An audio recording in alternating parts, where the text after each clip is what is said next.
want answers? Well, so does he.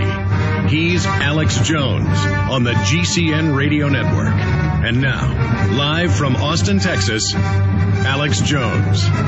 He is a member of the European Union Parliament, hailing from England. He's back in England now. And, of course, he was the former United Kingdom Independence Party head. He stepped down for that to run for another office. And we are joined by him. He's all over the U.S., British, and European news, skewering Herman Van Rompuy, the guy that openly calls for world government, a $45 trillion to begin with, wealth transfer from Europe, England, the U.S., and Canada, Australia to the UN. Gordon Brown last week called for a global government through a banking constitution where the banks take full control of the nations and then taxes are paid directly to them. He joins us for the next 30 minutes. Nigel Farage, rampage of rudeness is the Guardian headline. Nigel Farage faces reprimand after calling Herman Van Rompuy wet rag. London Telegraph. I would call him even more, a horrible, sickening, criminal parasite. Thank you for joining us, sir. Thank you very much. And yes, I think given that what people like Van Rompuy are doing is robbing us of our democracy and robbing us of our ability to determine our own futures, I think I was quite moderate, really. I think you were. I mean, this guy wants to take $45 trillion from us and give it to himself. He's unelected. The whole climate thing has been proven to be a fraud. I mean, he's heading up a criminal enterprise. It is extraordinary. And of course, you know, he's not been put there by any democratic means. He can't be removed by any democratic means. And he was talking openly, Van Rompuy, this week in Brussels, about the move towards world government. Nothing hidden anymore. They're not even pretending anymore. This is what some of these people are pushing for. Yes, Paul Watson at Prison Planet 2 days ago wrote another article with multiple quotes of him saying global governance, global government. I mean, and it's undemocratic. The Financial Times of London admits it's undemocratic. England's already under it, even though you haven't voted to be part of it. I mean, when does this end? Well, you know, some things in life have to get worse before they can get better. I think the fact that they're being totally open now about their ambitions shows that they think it's in the bag, shows they think they've done the deal, they're the winners, it's all over. And, of course, when people get as arrogant as that, then, you know, the old saying that pride comes before a fall, it will come. But, you know, it's difficult to see in the depths of a time like this exactly what the catalyst will be. But I just know from my travels, from talking to you guys across your side of the pond, and I just know there is a growing awareness, a growing feeling amongst tens of millions of people. They're beginning to wake up to what's being done to them, and it can't go on. Well said. Let's talk about the punishment you're going to undergo. What can they do to you? Well, yes, I have got to report to the headmaster's study at midday on Tuesday. It's also reminiscent of being sort of caught smoking at school, isn't it? You know, sent off to take your 6 of the best wax or whatever it may be. I'm going to his office at midday, at his request, obviously. I think that over the last couple of days, this has escalated into a diplomatic crisis because the Prime Minister of Belgium, the non-country as I called it, the Prime Minister of Belgium is demanding an apology and demanding that this doesn't ever happen again. So I think they're going to ask me to apologize. They don't want you to continue to point out the obvious that especially Belgium and other nations are fully controlled now by the unelected EU. You have the unelected Van Rompuy telling you, an elected member of the parliament, to shut up. Oh, absolutely. Oh, absolutely. I mean, that analysis is entirely right. I am guessing that I'll go and see them next week. I'll be told to apologize. I'm going to point-blank refuse. I have nothing to apologize for. I mean, telling the truth should not be something for which I have to apologize or confess. I mean, crikey, we're back to the days of Stalin and show trials, aren't we? And I'm guessing they're going to suspend me from the parliament or something like that. Well, let them do it. I don't care.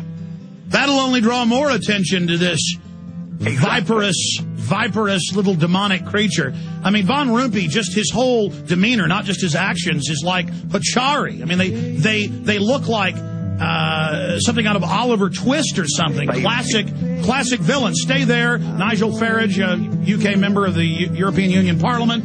We'll be right back in 3 short minutes. The Bilderberg Group documents from their founding meeting in 1954, covered by the BBC a few years ago, reported they wanted to set up the European Union. They said Hitler had failed to take over militarily, that the European Union would be established, and then economically take over the planet.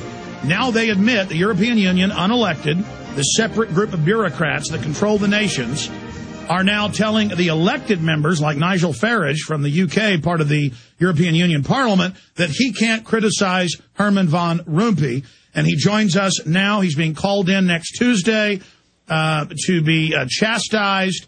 Recap that, Mr. Farage, and you're saying you're not going to apologize to Van Rompuy or to anyone else, and you expect to be suspended. How does that work? How long will you be out of the Parliament?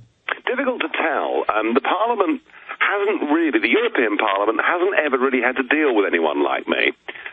You've had the odd person that's made a protest because they wanted to get a particular story aired at a moment in time.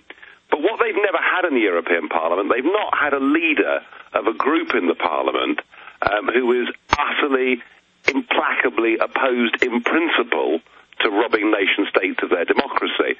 So, in the past, miscreants have been fined 2 or 3 days' pay, and the odd person has been suspended for 2 or 3 days, but they've never really had anybody who persistently has done this. And as I say, I was called in back in December and told that my behaviour was unacceptable.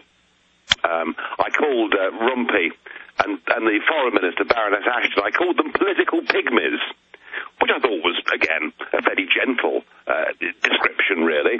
But I was told that, oh, no, you must never talk like that again. So I just don't know what they're going to do, but I would suspect that they'll suspend me for a week or something like that. Expanding on this, for those that don't know, listening in the U.S. and around the world, when you talk about the bureaucrats being unelected, absorbing England, even though your nation's never been able to vote on this, Lord Monckton and many others, yourself, have talked about as much as 80% of your laws are not even British laws. They're just bureaucracy handed down. Obama's now saying he doesn't care if the U.S. Senate won't ratify and won't go along with the failed treaty and won't pass this bill. He's just going to order the bureaucracy to do it. So this is rule by unelected bureaucracies. But break down the EU model for those that don't understand. Yeah, the way the EU works is there is a thing called the European Commission, and there are 27 people.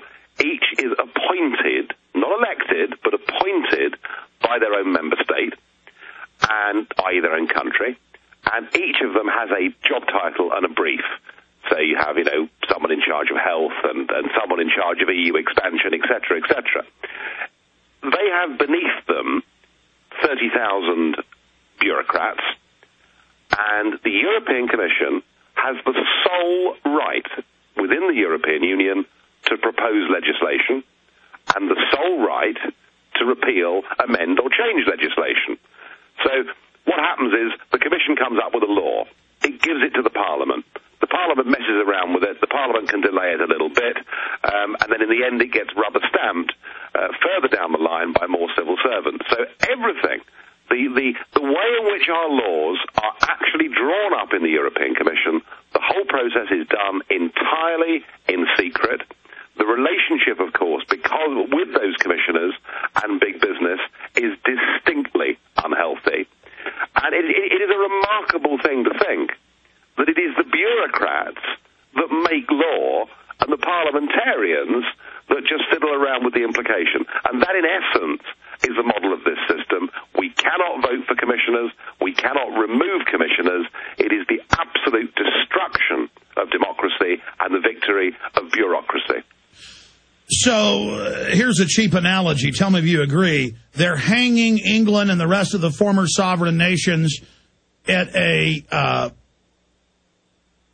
hangman's gallows, but you get to decide the color of the rope that is put around your neck. You get to decide what color a bullet is painted that's put in a handgun and fired into your head. Yeah, that's quite a good way of putting it, really. But yeah, the nation-states are disappearing. And of course, already it's not working. The last time I came on your show, I talked to you about Greece, if you remember, and how Greece was signed up to the single currency and things weren't working. Well, now this week, we've had a general strike in Greece. We've had the police using tear gas, rubber bullets, all this kind of thing. And a war of words beginning to break out between Greek politicians and German politicians. So even as they've kind of put the finishing touches with this recent treaty they got through, as they've got their new president in Van Rompuy, as they've got their foreign minister in Ashton, even if, as it appears that they've succeeded, actually the cracks and contradictions within the system are showing that actually this empire isn't going to last